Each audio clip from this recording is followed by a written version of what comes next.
ஓம் நம சிவாய. தென்னாடுடைய சிவனே போற்றி, எந்நாட்டவர்க்கும் இறைவா போற்றி. அருட்பெரும் ஜோதி அருட்பெரும் ஜோதி தனிப்பெரும் கருணை அருட்பெரும் ஜோதி. அன்பர்கள் அனைவருக்கும் அன்பான வணக்கங்கள். அன்பர்களே, இந்த பதிவில் நம்ம என்ன பார்க்க இருக்கோம் அப்படின்னு கேட்டிங்கன்னா, உங்கள் லக்னத்திற்கு ராகு தசை எப்படி இருக்கும், எங்கெல்லாம் அமர்ந்தால் ராகு தசை மிக நல்ல யோகங்களை தரும், எங்கு எந்த சாரத்தில் யாரோடு சேர்ந்து அல்லது யாரின் பார்வையில் அமர்ந்தால் ராகு தசை உங்களுக்கு யோகமான தசையாக அமையும். அதேபோல் எங்கு எந்த நட்சத்திரத்தில் யாருடன் சேர்ந்து அமர்ந்தால் உங்களுக்கு கடுமையான தீமைகளை தரும் அப்படிங்கிறதான் பார்க்க போகிறோம். 12 வீடுகளுக்கும் இல்லை, அதுக்கு நம்ம தனியாக வீடியோ போட்டிருக்கோம். உங்கள் லக்னத்திற்கு எங்கே அமர்ந்தால் சூப்பரோட எக்ஸ்ட்ரீம், எங்கே அமர்ந்தால் தீமையினுடைய எக்ஸ்ட்ரீம், சரிங்களா?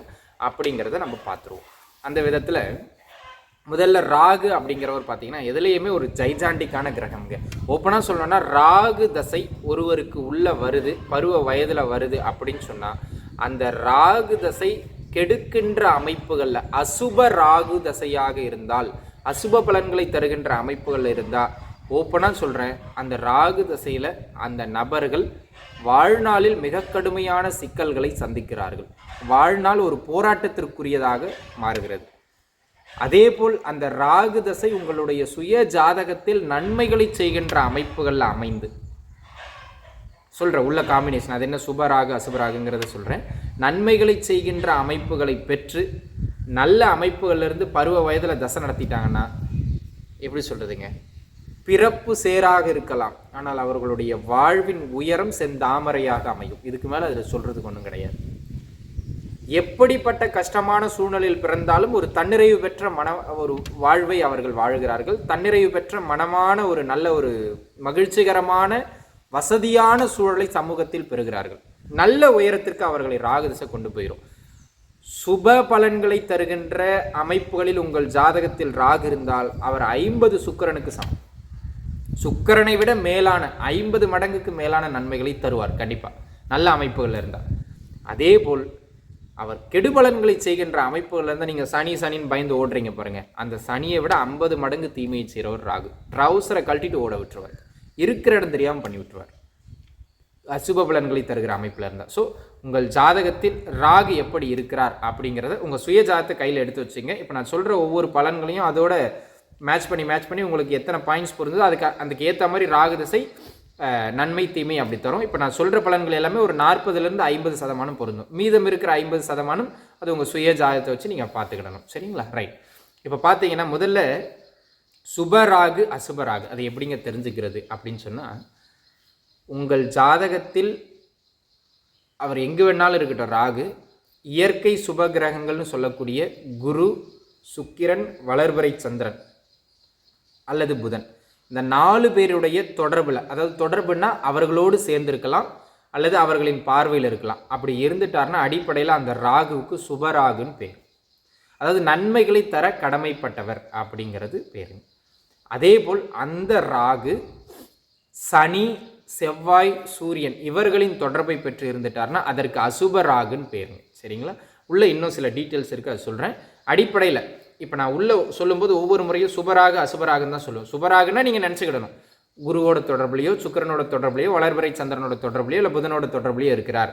அசுபராகுனா நீங்கள் நினச்சிக்கணும் செவ்வாயோட சேர்ந்தோ அல்லது செவ்வாயின் பார்வையிலையோ, சனியோட சேர்ந்தோ அல்லது சனியின் பார்வையிலையோ, சூரியனோட சேர்ந்தோ அல்லது சூரியனுடைய பார்வையிலையோ அவர் இருக்கிறார் நீங்கள் மைண்டு கொண்டு வந்துக்கணும். அப்போ தான் உங்களுக்கு பலன்கள் புரியும்.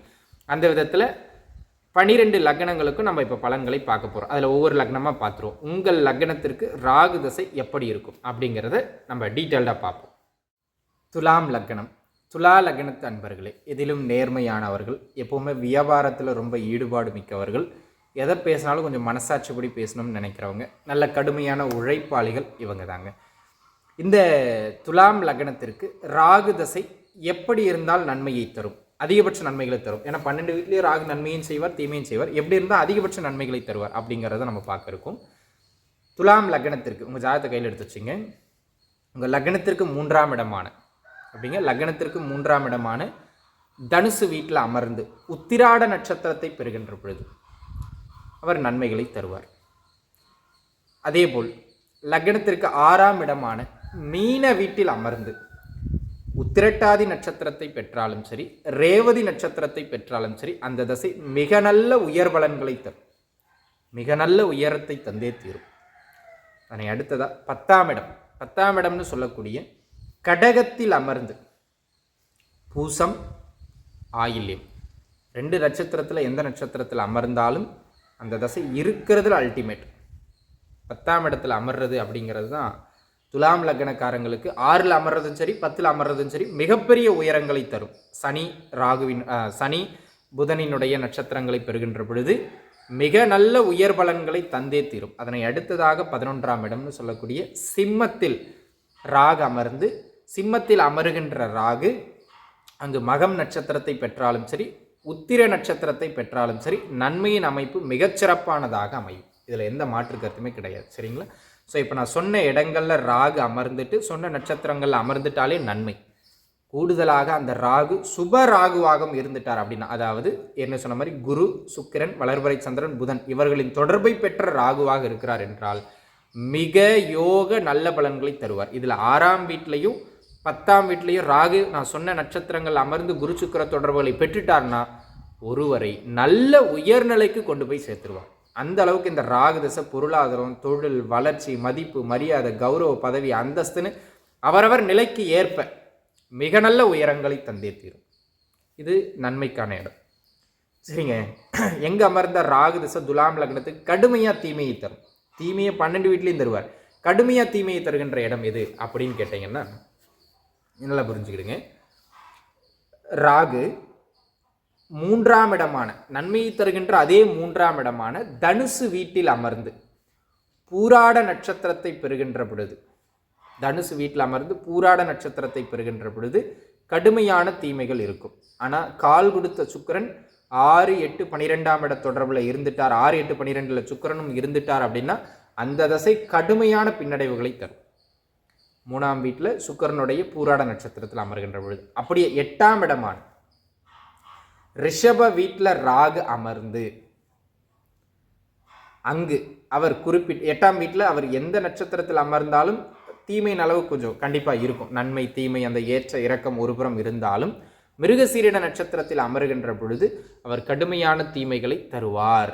அதே நேரத்தில் கிருத்திகை நட்சத்திரத்தில் அமருகின்ற பொழுதும் பொருளாதார ரீதியாக சின்ன சின்ன நல்ல தன்மைகளை தந்தாலும் ஆரோக்கியம், குடும்பம், மதிப்பு, மரியாதை திடீர்னு நல்ல உயரத்துக்கு கொண்டு போய் தபார்னு கீழே போடுறதெல்லாம் இங்கே தான். இந்த கிருத்திகை நட்சத்திரத்தில் அமர்றது ரிஷப வீட்டில் மிக கடுமையான தொந்தரவு. அதேபோல் 12ஆம் இடமான லக்னத்திற்கு 12ஆம் இடமான கன்னியா வீட்டில் அமர்ந்து அவர் குறிப்பாக இவங்க சித்திரை நட்சத்திரம் பெறுவது, அதே போல் உத்திராட நட்சத்திரம் பெறுவது அப்படிங்கிறது பொருளாதாரத்தையும் ஆரோக்கியத்தையும் தொந்தரவு செய்யும். இதில் மிக கடுமையான இடம் அப்படிங்கிறது 8ஆம் வீட்டில் கிருத்திகை நட்சத்திரத்தில் ராகு அமர்வது தான் மிக மிக கடுமையான ஒரு சூழல். இங்கே அமருகின்ற பொழுதும் கன்னி வீட்டில் உத்திராட நட்சத்திரத்தில் அமருகின்ற பொழுதும் அந்த ஷேர் மார்க்கெட்டு, இந்த பெண்கள் விஷயங்களை போய் மாட்டிக்கிறது, நோய்வாய்ப்படுறது, அதிகமாக ஆசைப்பட்டு பொருளாதாரத்தில் மாட்டிக்கிறது, இதெல்லாம் இந்த இடங்களில் தான் நடக்கும். சரிங்களா? இந்த ராகு அசுப ராகுவாக இருக்கின்ற பொழுது, இப்போ நான் சொன்ன வீட்டில் அமர்ந்து சொன்ன நட்சத்திரங்கள் அமர்ந்து செவ்வாய், குரு மன்னிக்கணும், செவ்வாய், சூரியன் அல்லது சனி இவர்களின் யாரேனும் ஒருவரின் தொடர்பை பெற்றுவிட்டார், அசுபத்தன்மையை பெற்றுவிட்டார் என்றால் அந்த தசை பேயாட்டம் ஆடும். என்ன ஒரு உயர்நிலையில் இருந்தாலும் பின்னடைவை தந்தே தீரும். அந்த தசாபுக்தி காலங்களில் அமைதியாக இருந்துக்கிறது நல்லது. ஸோ இதாங்க ராகு திசை நடக்கும்போது உங்களுக்கு எக்ஸ்ட்ரீமில் நன்மை இந்த இடங்களில் தான் இருக்கும், எக்ஸ்ட்ரீமில் தீமை இந்த இடங்களில் தான் இருக்கும். மற்றபடி அவர் 12 வீடுகள்லையும் நன்மை தீமை உண்டு. அது உங்கள் தனிப்பட்ட ஜாதகத்தில் தான் நம்ம பார்க்கணும். இது இந்த இடங்கள் இருக்கும்போது கடுமையான தீமைகளையும் நன்மைகளையும் தந்தே தீரும். சரிங்களா? மீண்டும் ஒரு நல்ல பதிவில் நம்ம பார்ப்போங்க. அது வரைக்கும் நன்றிங்க.